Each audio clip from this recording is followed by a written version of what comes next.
Ninguém escolheu ele para estar no trono, mas o próprio Deus escolheu ele para estar no trono. Sabe por quê? Porque quando ninguém via Davi, Davi estava lá no meio do campo, irmãos, defendendo as malhadas, que não tinha valor econômico nenhum. A malhada, irmãos, a ovelha malhada, ela só servia para poder ser entregue para, sabe, para os lobos, para, sabe, aqueles que vinham para poder entrar dentro ali do curral das ovelhas e matar as ovelhas. E geralmente eram os lobos. Então, Davi, irmãos, ele estava lá defendendo esse tipo de ovelha. Ovelhas que ninguém dava valor para nada. Ovelhas, irmãos, que não tinha valor econômico nenhum. Ovelhas que ninguém dava, sabe? É tipo assim como era eu e você, que ninguém dava valor para nada, ninguém estava nem aí. É exatamente isso, irmãos. E aí Deus manda Samuel para a casa de Davi. E aí começa a chegar os irmãos de Davi. E o povo está acostumado a ver o quê? Ó, como é que o povo está acostumado a ver as coisas? Pela aparência, né? Se eu e você formos em algum lugar, nós vamos escolher a aparência. Nós vamos escolher a aparência. Claro, é o mais bonito. É óbvio. E veio todos os irmãos de Davi. E Deus falava para Samuel, não é esse. Não é esse. E houve questionamento, não, mas esse aqui tem uma aparência, ele tem que ser rei. Não. E Deus falou para Samuel, não olhe a aparência, olhe o coração. Aí quando todos já estavam à mesa, todos já estavam dentro da casa do pai de Davi, Samuel fala, ainda falta um.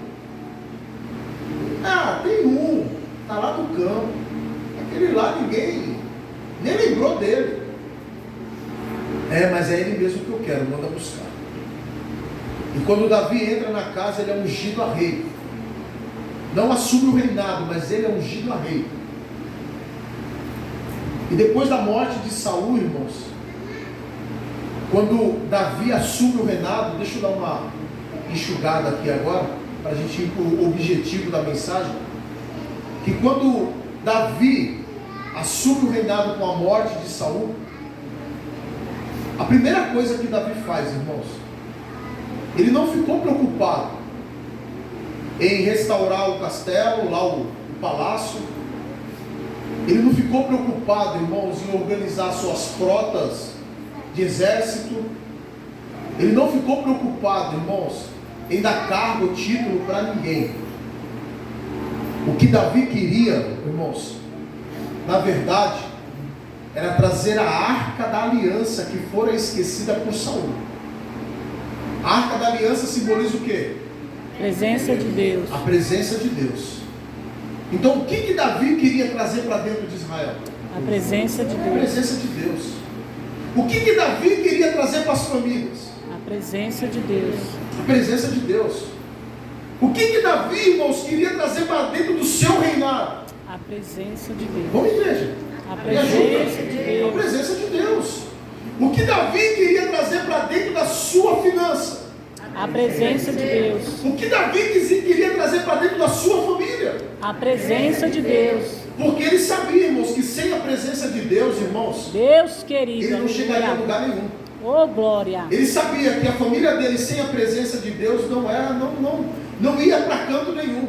Ele sabia que Israel não chegaria a canto nenhum sem a presença de Deus.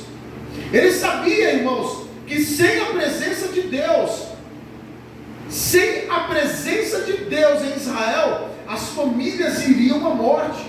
Ele sabia que ele perderia o reinado dele sem a presença de Deus. Ele sabia, irmão, que sem a presença de Deus no templo, nada aconteceria.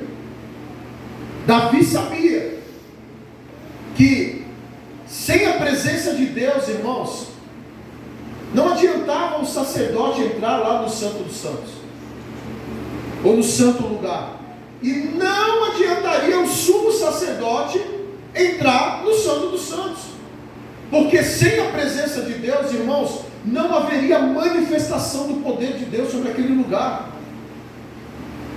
Não tinha como, irmãos. Não havia nada que Davi pudesse fazer, irmãos. Israel até poderia ser próspero como foi com Davi, com Saul. Várias alianças foram feitas. Mas é sempre daquele toma lá, dá cá. Toma lá, dá cá. Mas toda vez que ia lutar contra os filisteus, perdia a guerra.